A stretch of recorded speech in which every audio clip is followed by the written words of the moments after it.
আমার ধান শেষ। আঙ্কেল আপনার বাড়ি কোনায়? আমার বাড়ি কচুয়া। কচুয়া কোন জায়গা? শ্রীরামপুর, পাক শ্রীরামপুর। আপনি যে এত কষ্টের পর আপনি হাসি খুশি, বুঝলাম হাসি না। ওর কি যে বদল হয়ে গেছে, করার কিছু না। আল্লাহ যা করে তা হয়। হায় হায় না এটা ছবি একটা চালিয়ে তুই আর কেন কি হয়েছে কাকা? এগুলো কি আপনার দান?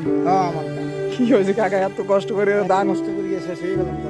দান আর তো উঠে গেছে। হ্যাঁ, সারিয়ে দাও।